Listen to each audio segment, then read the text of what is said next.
오늘 아침 하나님께서 저희들에게 주시는 말씀입니다. 신약 성경 50이면 마태복음 28장 16절에서 20절까지의 말씀입니다. 신약 성경 52페이지 마태복음 28장 16절에서 20절까지의 말씀을 제가 봉독합니다. 하나님의 말씀을 경청하시기 바랍니다. 11 제자가 갈릴리에 가서 예수께서 지시하신 산에 이르러 예수를 배웁고 경배하나 아직도 의심하는 사람들이 있더라. 예수께서 나와 말씀하여 이르시되 하늘과 땅의 모든 권세를 내게 주셨으니 그러므로 너희는 가서 모든 민족을 제자로 삼아 아버지와 아들과 성령의 이름으로 세례를 베풀고 내가 너희에게 분부한 모든 것을 가르쳐 지키게 하라. 볼지어다 내가 세상 끝날까지 너희와 항상 함께 있으리라 하시니라. 아멘. 우리들이 예수님을 믿는 것은 이제 구원을 받기 위해서 그러는 것입니다. 만약 우리가 착한 사람 또 선한 사람이 되고자 하는 그런 목적이라면 굳이 예수님을 믿을 필요는 없을 것입니다. 왜냐하면 선한 사람 또 착한 사람이 되도록 가르치는 그런 종교는 세상에 많이 있거든요. 그리고 종교들마다 말하는 그 구원의 의미가 다 다릅니다. 예수를 믿는 우리들이 생각하는, 우리들이 말하는 구원이라고 하는 것은 죄로부터의 구원입니다. 그러면 무엇이 죄고 또 무엇을 죄라고 말하는가? 성경에서는 인간이 하나님의 말씀에 불순종하고 인간 스스로가 하나님이 되려고 하는 그 교만이 죄라고 규정하고 있습니다.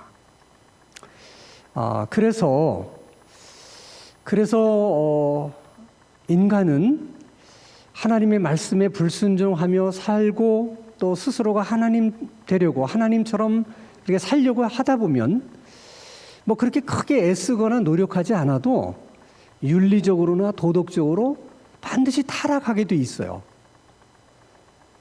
그래서 사람들은 기술 문명이 더 발전하고 또 과학기술이 더 발전하면 미래가 굉장히 밝을 것으로 생각하지만은 꼭 그렇게 생각할 수 없는 이유가 인간은 하나님의 말씀에 순종하고 하나님을 의존해야만 바른 삶을 살 수가 있기 때문에 그런 것입니다. 죄라는 것은 어떻게 보면 인간이 마귀의 유혹을 이겨내지 못하고 그 마귀의 유혹에 넘어간 결과라고 생각할 수 있습니다. 그렇기 때문에 마귀는 죄라고 하는 것을 근거로 해서 일정 범위 안에서 인간들을 지배하거나 또 자기 뜻대로 인간들을 조종할 수 있는 그런 권리가 마귀에게 주어졌습니다. 그것을 우리가 어떻게 알 수 있느냐? 광야에서 40일을 금식하며 기도하는 예수님에게 마귀가 찾아와서 유혹을 합니다. 이 세 가지를 이제 주제를 가지고 이제 예수님을 유혹하는데 우리가 좀 흥미롭게 관심 있게 보아야 될 대목은 그 마귀가 세 번째 예수님을 유혹하는 장면이에요. 누가복음 4장 5절에서 7절 말씀을 보면 마귀가 또 예수를 이끌고 올라가서 순식간에 천하 만국을 보이며 이르되 이 모든 권위와 그 영광을 내가 네게 주리라. 이것은 내게 넘겨준 것이므로 내가 원하는 자에게 두노라. 그러므로 내가 만일 내게 절하면 다 내 것이 되리라. 그러니까 예수님에게 순간적으로 세상 모든 나라들을 보여주면서 그 나라를 통치하고 다스릴 수 있는 내 마음대로 할 수 있는 권세와 그 영광을 내가 너에게 주겠다. 나에게 절만 하면 내가 너에게 그것을 주겠다. 그 말을 하면서 이렇게 얘기합니다. 그것은 내게 넘겨준 것으로, 다시 말하면 그것은 나의 것이라는 것입니다. 그래서 내가 원하는 자에게 그것을 줄 수 있다. 자, 여러분, 마귀가 도대체 무슨 근거로 예수님에게 그렇게 말하는 것이겠습니까?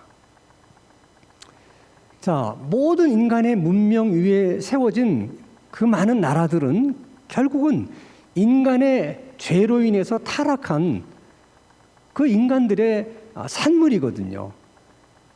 그렇기 때문에 마귀가 그것은 일정 범위 안에서 내 마음대로 할 수 있다. 그런 권리가 합법적으로 내게 주어져 있다. 그렇게 주장하는 것이죠. 그런데 예수님이 무슨 소리냐? 웬 그런 거짓말로 나를 유혹을 하느냐? 이렇게 마귀의 주장에 반박하지 않고 예수님이 그걸 그냥 받아들이셨다는 거예요. 그것은 예수님도 일정 범위 안에서는 마귀에게 그런 권리가 있다는 것을 예수님이 인정을 하신 것입니다. 그래서 모든 인류가 사실 그 마귀의 통치 아래 있기 때문에 성경은 인간들을 저주 아래 있다, 이런 표현을 하는 것입니다. 그런데 이제 하나님의 아들이신 예수님이 인간의 몸을 입고 이 땅에 오셔서 인간의 모든 죄를 짊어지시고 대신 십자가에서 죽으십니다. 그것으로서 인간들이 지은 모든 죄값을 예수님이 대신 치르신 것이고, 그래서 죄 문제가 해결이 됩니다. 그렇게 되다 보니까 죄를 근거로 해서 인간을 지배하고 조종했던 그 마귀의 합법적인 그 권리가 이제 상실이 되게 돼요. 그래서 지금은 그 마귀가 모든 인간을 대상으로 인간을 조종하거나 또 그 인간들을 지배하거나 다스릴 수가 없어요. 지금도 죄 가운데 살고 죄 가운데 거하는 사람에 한해서는 일정 부분 그렇게 할 수 있는 이제 권리를 자기가 주장하면서 그 일을 하고 있는 것이죠. 그러나 사실은 그런 권리가 이제는 마귀에게는 없는 거예요. 다 인간이 속고 있는 것입니다. 자, 예수님께서 십자가에서 죽으심으로 이제 죄값이 지불되었고, 그로 인해서 이제 마귀가 그렇게 할 수 있는 권리를 잃어버렸지만은, 자, 그 사실을 하나님의 입장에서 보면 인간이 타락하기 이전의 상태로 모든 것을 되돌릴 수 있는 합법적인 길이 열린 거예요. 그래서 인간뿐만이 아니라 하나님이 창조하신 이 모든 자연 세계를 인간이 타락하기 이전의 상태로 되돌리시고 또 회복시키는 그런 일들이 가능해졌다는 것입니다. 그래서 성경에서는 이렇게 하나님께서 인간이 타락하기 이전으로 회복되는 이 회복을 가리켜서 구원이라고 말씀을 하십니다. 예, 회복과 구원을 이제 같은 개념으로 사용하는 것이죠.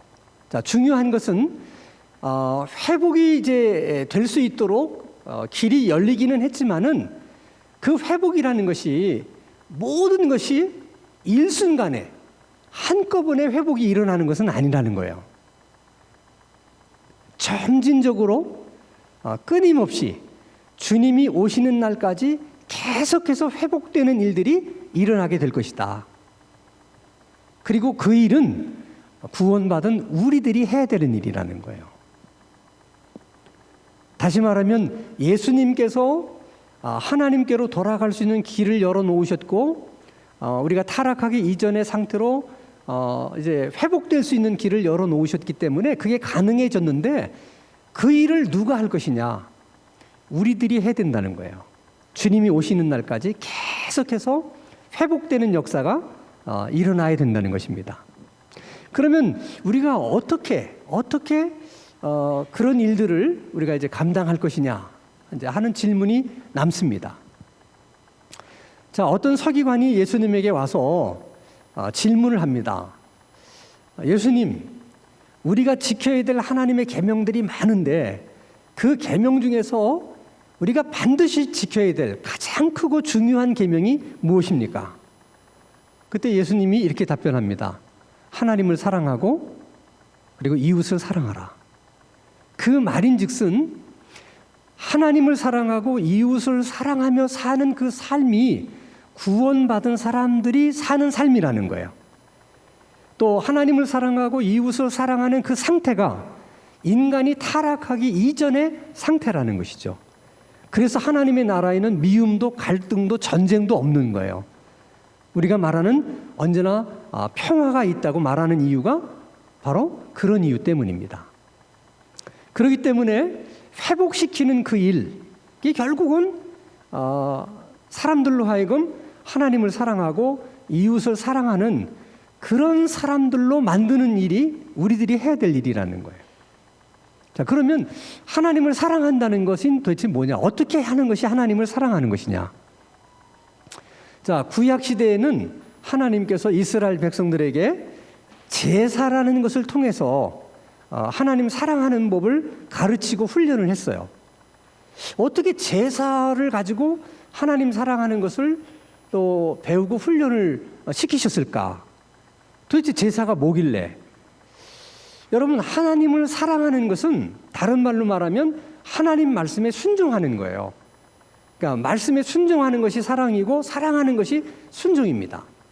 그래서 예수님께서도 나의 계명을 가지고 지키는 자라야 나를 사랑하는 자다, 그렇게 말씀하셨어요. 근데 제사라고 하는 것은 누가 언제 어디서 어떻게 왜 제사를 드려야 되는지 하나에서 10까지 모두 다 하나님이 지시한 것이에요. 그러니까 이스라엘 백성들이 제사를 드린다는 것 자체가 뭐예요? 하나님의 말씀에 순종하는 거예요. 그 제사의 모든 과정이 하나님이 지시한 대로 하는 거니까. 그래서 제사를 드리는 것을 통해서 이제 하나님 말씀에 순종하는 것을 터득하게 되고 이제 배우게 되는 것입니다. 그래서 이스라엘 백성들에게 있어서 제사가 중요한 거예요. 그러니까 제사가 잘 이루어지면 하나님을 사랑하는 것이 되기 때문에 이스라엘 백성들이 다 복을 받는 것이죠. 근데 제사가 잘 이루어지지 않는다는 것은 결국 하나님의 말씀에 불순종하는 것이기 때문에 이스라엘 백성들이 여러 가지 어려움들을 많이 겪게 되는 것입니다. 자, 신약에 와서 이제 예수를 믿어 구원받은 그리스도인의 경우에는 예배를 통해서 하나님 사랑하는 것을 가르치시고 또 훈련받게 하세요. 자, 주일날이면 우리가 왜 교회에 와서 예배를 드리는 것이냐? 하나님이 그렇게 말씀하셨기 때문에 우리가 순종하기 위해서 그러는 거예요. 그래서 주일날 예배를 빼먹지 않는 것은 하나님 말씀에 순종하는 것입니다. 그리고 예배 시간에 늦지 않게 예배 시간에 맞춰서 하나님 앞에 예배를 드리는 것도 또 하나님의 말씀에 순종하는 것입니다. 또 예배 시간에 나와서 이렇게 하나님의 말씀을 듣는 것도 하나님의 말씀에 순종하는 것이고, 또 예배 시간에 우리가 하나님 앞에 예물을 드리는 것도 다 하나님의 말씀에 순종하는 거예요. 하나님이 그렇게 말씀하셨기 때문에 우리가 순종하는 것으로 그렇게 하는 것입니다. 그래서 결국은 뭐가 하나님 사랑하는 거냐? 우리들의 입장에서 보면 하나님을 예배하는 것이 하나님을 사랑하는 거예요. 그러니까 우리가 예배를 잘 드리게 되면 하나님을 사랑하는 것이 되는 거예요. 그래서 우리가 예배를 통해서 하나님 말씀에 순종하는 것을 자꾸 배우고 하나님 사랑하는 것을 이제 훈련을 받는 것입니다. 그래서 우리가 살면서 우리 일상적인 생활 속에 중요한 일들이 많이 있지만은 우리가 그래도 가장 중요하게 여기는 것이 예배예요. 그 이유가 거기에 있는 거예요. 그러니까 예배를 잘 드리면 그것이 하나님 사랑하는 것이기 되기 때문에 하나님의 복을 받는 것이고, 예배를 소홀히 하거나 또 예배를 등한시하게 되면 결국 그것이 하나님 말씀에 불순종하는 것이기 때문에 우리들의 삶에 어려운 일들이 생길 수 있다는 것입니다. 자, 하나님 사랑은 예배를 드리는 것이다. 예배를 통해서 하나님 사랑하는 것이다. 그러면 이웃은 어떻게 사랑하는 거냐? 어떻게 하는 것이 이웃을 사랑하는 것이냐? 이웃을 사랑하는 것은 이웃을 섬기는 거예요. 그러니까 섬기는 것이 이웃을 사랑하는 것이고, 이웃을 사랑하는 것이 이웃을 섬기는 것입니다. 그래서 예수님께서 그 이웃을 사랑한다는 것이 무엇이고 섬기는 것이 무엇인지를 제자들의 발을 씻겨주시는 것으로 가르쳐 주셨어요. 자, 예수님이 제자들의 발을 씻겨주십니다. 그 일을 통해서 예수님은 제자들을 섬긴 것이고 제자들은 예수님에게 섬김을 받은 것입니다. 이처럼 섬김에는 반드시 섬기는 자가 있어야 되고 섬김을 받는 자가 있어야 돼요. 그래야 섬김이 이루어지는 거예요. 그러니까 너희가 이웃을 사랑하라 이렇게 말씀하시는 것은 이웃에게 너희들이 섬김을 받지 말고 너희들이 이웃을 섬기라는 거예요. 그럼 무엇으로 우리가 이웃을 섬길 것이냐? 우리에게 있는 것, 우리가 가지고 있는 것을 가지고 섬길 수밖에 없는 것입니다. 우리가 가지고 있는 것이 뭐냐? 우리의 소유일 수도 있고 우리의 시간일 수도 있고 또 우리의 재능일 수도 있고 우리의 직업일 수도 있습니다. 어쨌든 우리가 소유하고 있는 그 모든 것들은 다 우리에게는 소중한 것들이에요. 물질도 소중하고 시간도 소중하고 우리의 재능도 소중하고 우리의 직업도 소중해요. 소중하기 때문에 그것이 섬김이 되는 거예요. 그렇기 때문에 우리들이 가지고 있는 그 모든 것들은 다 이웃을 섬길 수 있는 도구가 되는 것입니다. 자, 그런 것을 가지고 섬기는데 그럼 과연 우리에게 우리에게 있는 것이 어떤 물질이나 시간이나 어떤 재능이나 그리고 직업밖에는 없느냐? 그렇지 않아요. 우리에게는 그거보다도 더 중요한 게 있습니다. 그것은 우리가 구원을 받아서 하나님 백성 되고 하나님의 자녀 되도록 만든 복음이에요. 그 복음이 우리 안에 있다는 거죠. 그래서 복음을 모르는 이웃들에게 복음으로 섬기는 것이 이웃을 가장 크게 섬기는 것이고 그 복음으로 이웃을 섬기는 것이 이웃을 가장 크게 사랑하는 것이다. 그게 중요한 겁니다. 자, 오늘 본문의 말씀은 예수님께서 제자들을 떠나시면서 제자들에게 너희들이 이 땅에서 무엇을 하며 어떻게 살아야 되는가를 당부하신 말씀이에요. 굉장히 중요한 말씀이죠. 자, 오늘 본문 마태복음 28장 18절 말씀을 보면 예수께서 나와 말씀하여 이르시되 하늘과 땅의 모든 권세를 내게 주셨으니 주님께서 말씀하십니다.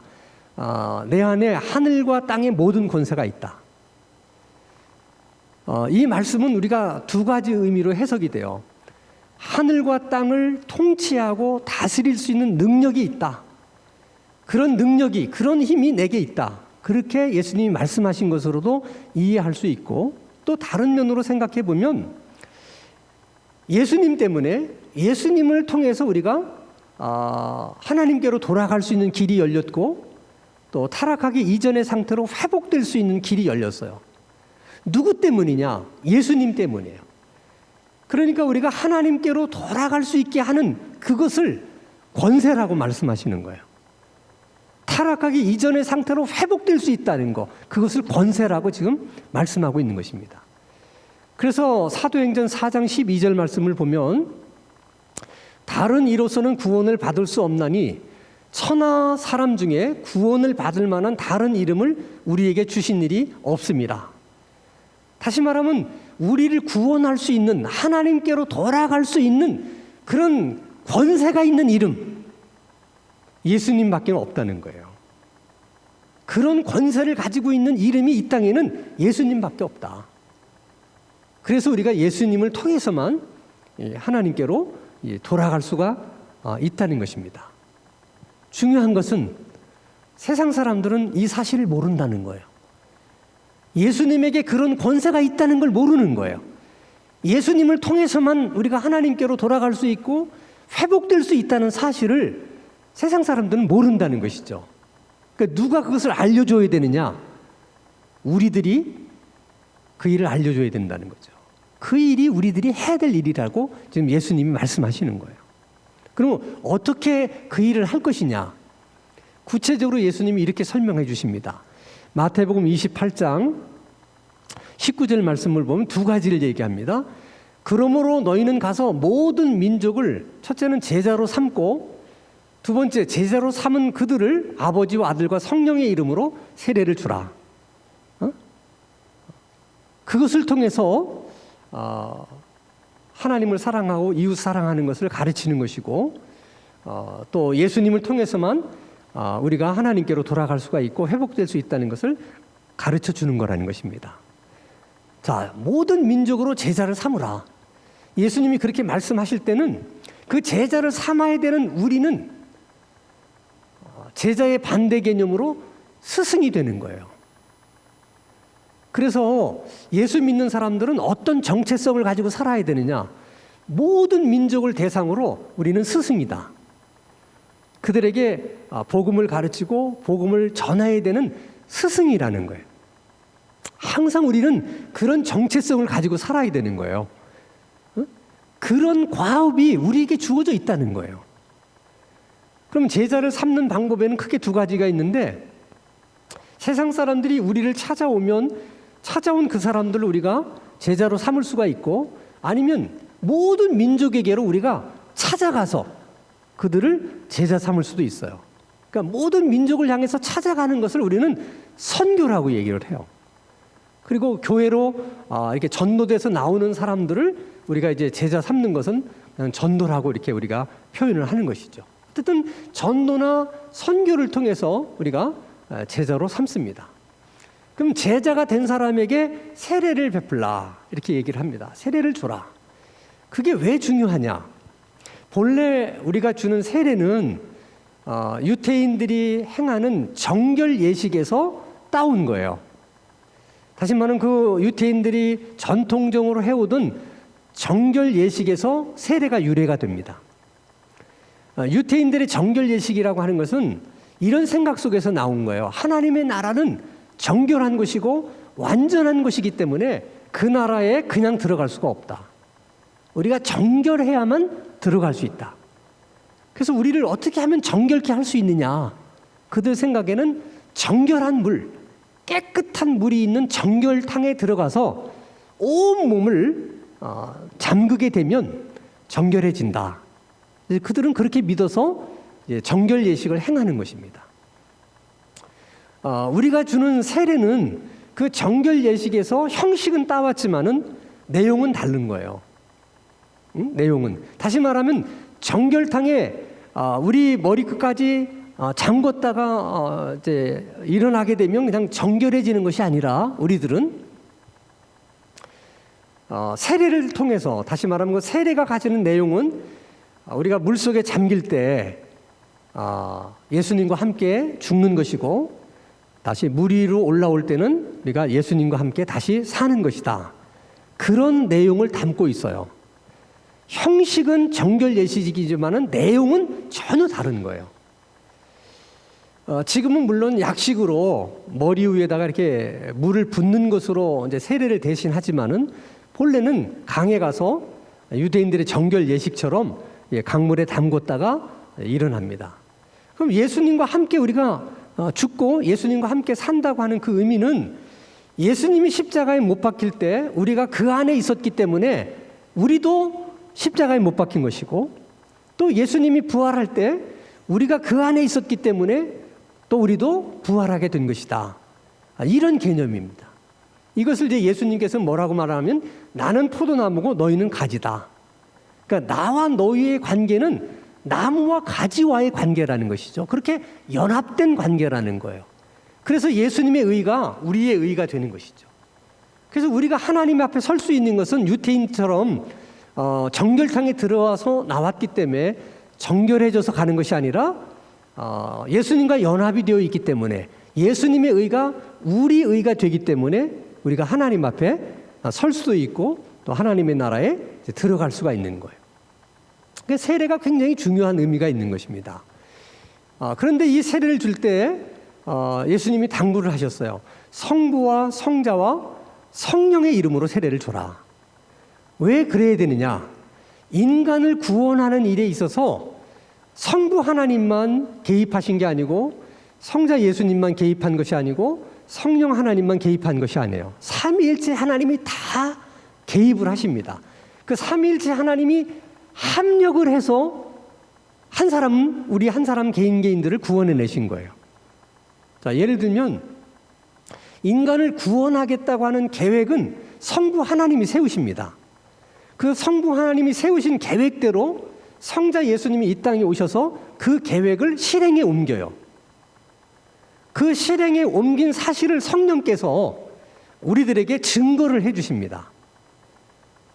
예수님이 정말 우리들의 죄를 대신해서 십자가에 못 박혀 죽으셨기 때문에 너희들이 그 예수님을 믿으면 구원을 받는다. 예수님이 아니면 하나님께로 갈 수가 없다. 예수님을 믿어야만 하나님 나라에 갈 수 있다. 예수님이 길이요 진리요 생명이다. 예수님이 우리의 구원자다. 이것을 성령께서 증거해 주시는 거예요.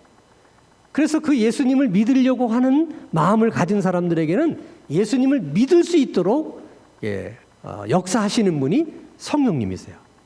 그러니까 우리 한 사람을 구원하기 위해서 이렇게 성부 하나님, 또 성자 예수님, 또 성령 하나님이 다 이렇게 협력하셔가지고 우리를 구원하셨다는 거예요. 이건 굉장히 놀라운 사실이에요, 여러분. 아니, 우리 한 사람 한 사람이 도대체 뭐길래 우리 하나를 구원하기 위해서, 우리 한 사람을 구원하기 위해서 삼위의 하나님이 합심해서 우리를 구원해 내시냐는 것이죠. 그래서 세례를 받는다는 것은 굉장히 감격스러운 일이에요, 이것이. 자, 그 다음에 두 번째로 20절 말씀을 보겠습니다. 내가 너희에게 분부한 모든 것을 가르쳐 지키게 하라. 그러니까 예수님이 분부한 모든 것이라는 것은 한마디로 하나님의 나라를 말하는 거예요. 내용이 그 하나님의 나라라고 하는 것은 하나님의 통치와 다스림을 말하는 것입니다. 이제는 예수님께서 인간의 모든 죄를 대신 짊어지시고 십자가에 돌아가셨기 때문에 죄 문제가 해결이 됐다. 예전에는 그 죄 때문에 마귀가 통치하고 다스렸던 그런 세상도 있었는데, 그런 지역도 있었는데, 이제는 그 권세를 그들이 다 잃어버렸기 때문에 온전히 이 우주를 하나님이 통치하시고 다스리신다. 그러니 모든 민족으로 하여금 하나님의 통치권 안에 들어오도록, 하나님의 다스림 속에 들어오도록, 그래서 하나님의 통치와 다스림을 받도록 하라는 거예요. 근데 그 하나님의 통치와 다스림을 받으며 살게 되면 어떻게 되느냐? 하나님을 사랑하고 이웃을 사랑하게 되는 거예요. 자연스럽게 그렇게 돼요. 그러니까 하나님의 통치와 다스림 속에 있는 자들은 하나님을 사랑하게 돼 있고 이웃을 사랑하게 돼 있다는 거예요. 이것을 사람들에게 가르쳐 주라는 거예요. 하나님의 통치 속에 들어와서 하나님의 다스림을 받아라. 이제는 그럴 수 있다. 응? 다시 말하면 이제부터는 하나님을 사랑하며 살아야 된다. 그리고 이웃을 사랑하며 살아야 된다. 이것을 가르치라는 것이죠. 근데 문제는 가르치는 것은 그렇게 돼요. 근데 가르치는 것뿐만 아니라 지키라는 거예요. 지키게 하라. 이 지키는 일은 가르치는 것으로 되질 않습니다. 지킨다고 하는 그 말은 내가 배운 대로 살게 하라는 거야. 응? 자, 하나님의 통치를 받으며 살아라. 다 알았어요. 이웃을 사랑하고 하나님 사랑하라. 다 알았어요. 근데 우리가 배우고 안 대로 정말 하나님을 사랑하고 이웃을 사랑하도록 그렇게 만들라는 것입니다. 이것은 가르침으로 되는 게 아니라 삶을 보고 배우는 거예요. 그래서 우리들이 먼저 스승된 우리들이 그런 삶을 보여줘야 돼요. 하나님의 다스림을 받는 모습, 하나님의 통치를 받는 모습, 또 하나님을 예배를 통해서 사랑하는 모습, 또 이웃을 섬김으로 이웃을 사랑하는 것, 이런 것들을 우리가 보여줘야 된다는 겁니다. 자, 그런데 그 일이 사실은 말처럼 쉬운 일은 아니에요. 그 일을 우리가 하다 보면 많은 반대에 부딪히기도 하고, 때로는 이런저런 핍박을 받기도 하고, 때로는 끌려가서 어려움을 당하고 고초를 당할 수도 있고, 우리가 생각하는 것 이상으로 많은 고난을 우리가 겪어야 될 수도 있어요. 주님도 그것을 잘 아세요. 그래서 주님이 뭐라고 약속을 해주시냐면, 보라, 내가 세상 끝날까지 너희와 항상 함께 있겠다. 여기서 예수님이 말씀하신 너희와 세상 끝날까지 함께 있겠다고 말씀하신 그 너희는 1차적으로 모든 민족으로 제자를 삼아 성부와 성자와 성령의 이름으로 세례를 주는 자, 주님께서 분부한 모든 것을 가르쳐 지키게 하는 자. 좀 더 쉽게 이야기하면 복음을 전하는 자, 복음을 증거하는 자를 말하는 거예요. 그들과 예수님이 함께 하겠다는 거예요. 그래서 실제로 여러분 이제 사도행전에 보면 베드로가 복음을 전하다가 감옥에 갇혀요. 근데 주님이 천사를 보내서 갇힌 베드로를 구출해냅니다. 그것을 통해서 예수님이 내가 너에게 약속한 것처럼 내가 너와 함께 있다. 그걸 보여주시는 거예요. 바울과 실라가 또 복음을 전하다가 감옥에 갇혀요. 지진이 일어나면서 감옥 문이 열리고 쇠사슬이 다 풀리게 됩니다. 이런 기적이 어떻게 해서 일어났느냐? 그 사건을 통해서 예수님은 내가 감옥에 갇혀 있는 너희들과 함께 있다. 그걸 보여주시는 거예요. 그러니까 주님이 그들과 함께 있지 않으면 어떻게 이런 기적이 일어날 수 있겠어요? 그러면서 그들이 깨닫는 거죠. 아, 주님이 우리와 함께 계시는구나. 스데반이 복음을 전하다가 돌에 맞아 순교를 당할 때는 주님께서 그에게 환상을 보여주세요. 그래서 예수님이 하나님의 우편에 서 계신 것을 스데반이 봅니다. 그 의미는 뭐냐? 내가 너하고 약속하지 않았느냐? 내가 세상 끝날까지 너와 함께 있겠다고. 네가 순교하고 있는 그것을 지금 내가 하늘 위에서 지켜보고 있다. 너는 혼자가 아니다. 순교하는 너와 함께 내가 있는 것이다. 이것을 환상을 통해서 보여주신 거예요. 그래서 정말 주님이 나와 함께 계신다고 하는 것을 우리가 경험하려고 하면 뭐 다른 것으로도 경험할 수 있겠지만은 우리가 가장 쉽게 경험할 수 있는 것은 복음을 전하는 일을 통해서 경험할 수 있는 거예요. 그래서 선교사들이 1차적으로는 가장 많이 하나님이 함께 계신다는 것, 주님이 자기와 함께 계신다는 것을 많이 경험하게 돼요. 그래서 선교사들이 간증이 많은 거예요. 근데 그것은 우리가 사는 지역에서도 마찬가지예요. 어떻게 하든 주님이 당부하신 이 일을 하기 위해서 애를 쓰다 보면 이런저런 어려움도 많이 겪지만은 그 속에서 주님이 정말 나와 함께 계시는구나 하는 것을 많이 우리가 경험할 수 있게 된다는 것입니다. 여러분, 우리가 이제 예수를 믿고 이제 구원받고 우리가 이제 신앙생활을 하면서 우리가 살아가는 우리들의 삶이라고 하는 것은 정말 다른 사람들처럼 뭐 마지못해서 사는 것도 아니고 그냥 뭐 살다 보니까 그럭저럭 사는 것도 아니에요. 더 나아가서 인생을 즐기기 위해서 그런 목적만으로도 사는 게 아니에요. 우리가 사는 분명한 이유는 주님이 주신 사명 때문이고 우리가 이루어야 될 과업이 있기 때문에 우리가 사는 거예요. 예수님이 오늘 본문 말씀을 통해서 다시 한번 그 사실을 일깨워 주는 거예요. 너희들이 이 땅에 있는 동안 무엇을 하며 어떻게 살 것인지를 말씀해 주신 거예요.